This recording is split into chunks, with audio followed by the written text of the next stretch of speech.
Bom, pessoal, esse vídeo aqui vai ser curtinho, vai ser sobre o casamento de Oséias, que um rapaz pediu para eu comentar. Se bem que não tem muito o que comentar, né? Que o casamento de Oséias ele é simbólico, né? Com a história de Israel. Então vamos só dar uma analisada aqui rapidinho. Logo no primeiro capítulo de Oséias, Deus manda o profeta casar com uma mulher entregue à prostituição. Aqui, ó, vai, toma uma mulher de prostituições e filho de prostituição, porque a terra certamente se prostitui, desviando-se do Senhor. Esse casamento é uma analogia com Israel. A prostituição se refere à idolatria de outros deuses, que nem você vê aqui, por exemplo, em Êxodo 34, ó, para que não faças aliança com os moradores da terra, e quando eles se prostituírem após os seus deuses. Então você vê que ir após outros deuses é uma analogia à prostituição. Ou seja, porque dentro da Bíblia um casamento é que nem uma aliança, né? Ou seja, uma aliança é que nem um casamento, perdão, onde Deus é o marido e o povo é a esposa. Então quando o povo segue outros deuses é que nem uma mulher que está se prostituindo. Inclusive Oséias, segundo os teólogos, é um dos primeiros a fazer o uso desse tipo de analogia. Deixa eu só corrigir aqui, pessoal, aqui. Analogia. E depois ela foi reaproveitada por outros profetas, né? Desde Jeremias até o Deutero Isaías, o Trito Isaías também, até o Proto Isaías, e dentre outros, que faz essa analogia, né, de casamento com aliança, de que Israel era uma esposa de Deus e quando se desviava se prostituía. Que nem aqui você vê, por exemplo, Isaías, ó, como se fez prostituta a cidade fiel. Ou seja, uma analogia, uma prostituição simbólica de ir após outros deuses. Alguns tomam ali como literalmente uma mulher prostituta. Alguns acham que ali realmente é uma mulher que fazia prostituição. Mas aí nós temos alguns problemas, né, de falar que a mulher ali, a Gomer, a mulher que Oséias se casa, praticava literalmente prostituição. Porque, primeiro, o texto fala sobre os filhos da mulher também na prostituição. Então eles também se prostituíam. Aqui, ó, vai e toma uma mulher de prostituição e filhos de prostituição. Então se eu for pegar aqui como que a mulher fosse literalmente prostituta, eu ia ter que dizer que os filhos também se prostituíam e falar também que a terra se prostituía. Então eu não posso ignorar isso, senão eu teria que tomar tudo ali como literal, que seria absurdo. Tanto que no capítulo seguinte, o próprio autor fala, ó, e não me compadeça de seus filhos, de Israel, porque são filhos de prostituição. No capítulo 3, Deus manda o profeta se casar com essa mulher adúltera. Então ele já fala, ela é adúltera. Então logo ela não é literalmente uma prostituta, é uma mulher que foi após outros deuses. O próprio Deus explica a analogia simbólica. Ó, vai outra vez, ama uma mulher amada do seu amigo, contudo adúltera, então não prostituta, porque é só uma linguagem simbólica. Como o Senhor ama os filhos de Israel, embora eles olhem para outros deuses. E não é disso que o autor está falando aqui no texto, tá bom? No capítulo 2 ele fala, ó, castigá-la-ei pelos dias de Balaim, ou seja, por ter seguido outros deuses, se prostituído ou se adulterado seguindo outros deuses. Então aqui acho que já ficou claro, né? Já os 3 filhos do profeta com essa mulher, Gomer, têm nomes também simbólicos do que Deus estava fazendo. O primeiro é Jizreel. Ó, foi, pois, e tomou a Gomer, filha de Diblaim, e ela concebeu e deu-lhe um filho. E disse-lhe o Senhor, põe-lhe o nome de Jizreel, porque daqui a pouco visitarei o sangue de Jizreel sobre a casa de Jeú, e farei cessar o reino da casa de Israel.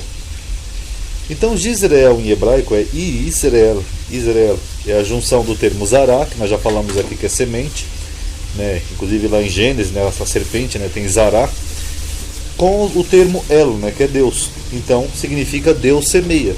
Esse que é o nome Jizreel do primeiro filho do profeta com Gomer. Mas semeia o quê? Na época do profeta o reino era dividido entre o reino do norte, que era Israel, e o reino do sul, que era Judá. Então Deus está dizendo através de Oséias que está semeando a união das duas casas e o destino do povo, ou seja, ele está semeando. O termo Israel também é o nome de 2 localidades na Palestina e também significa 2 israelitas. Aqui, ó, que curioso. Israel, só um minutinho que aqui eu estava vendo os 3 nomes aqui no hebraico. Aqui, ó, o nome Israel em hebraico, ele significa Deus semeia, e também 2 israelitas e também 2 cidades em Israel. Ou seja, então tudo se refere a essa dualidade, né? Os 2 reinos, o reino do norte e o reino do sul. Então Deus estava semeando o destino desses dois reinos, tá bom? E naquele dia quebrarei o arco de Israel no vale de Jezreel, e ela conceber, e tornou ela a conceber e deu à luz a uma filha. E Deus disse: põe o nome de Lo-ruama, porque não tornarei mais a compadecer-me da casa de Israel, mas tudo lhe tirarei. Mas da casa de Judá me compadecerei, e o salvareis pelo Senhor seu Deus, pois não o salvarei pelo arco, e nem pela espada, e nem pela guerra, e nem pelos cavalos, e nem pelos cavaleiros. Ou seja, pela compaixão. Então o nome desse segundo filho do profeta com ela, a filha, perdão, é Lo-ruhamá, que significa sem compaixão, mostrando que Deus não ia ter piedade com o reino do norte de Israel, que foi o reino que mais aborreceu a Deus com a idolatria. Por isso que ele fala aqui, eu destruirei todo o reino de Israel, quebrarei o arco de Israel. E o nome do terceiro é Lo-ami, que significa não meu povo, ou seja, não meu povo, se referindo à união das duas casas no cativeiro. Então ele fala assim, e depois de haver desmamado a Lo-ruhamá, ou seja, depois que a criança tivesse desmamado, ela concebeu e deu à luz a um filho. Disse-lhe Deus: põe o nome de Lo-ami, ou seja, não meu povo, porque vós não sois meu povo, e nem eu serei o vosso Deus. Por quê? Porque eles estavam indo após outros deuses. Basicamente isso. Então, o que Deus está falando é isso, é que como eles estavam seguindo outros deuses, eles não seriam mais o povo dele. Aí o autor fala aqui, todavia o número de Israel será, dos filhos de Israel será como a areia do mar, que não pode medir-se nem contar-se. E acontecerá que no lugar onde se lhes dizia: vós não sois meu povo, ou seja, lá em Israel, se dirão: vós sois filhos do Deus vivo, porque um dia Deus voltaria a esse casamento com eles, que nem o profeta que voltou ao casamento com essa mulher adúltera. Tanto que aqui no capítulo 2 ele fala os três termos, e semeá-la-ei para mim na terra, ou seja, ele vai semear Israel na terra de Israel. E compadecer-me-ei dela, que não obteve misericórdia, ou seja, ele vai ter misericórdia depois que eles voltassem, ou seja, depois lá do cativeiro babilônico. E eu direi àquele que não era o meu povo, que tinha se contaminado com idolatria: tu és o meu povo. E ele dirá: tu és o meu Deus.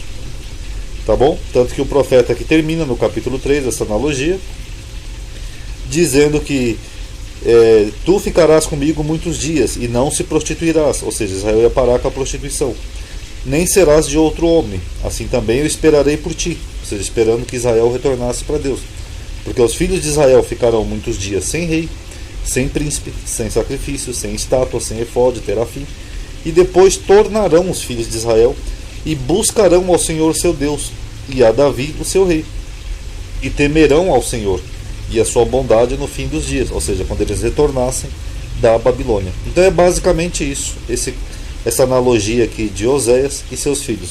Tá bom, pessoal? Paz a todos.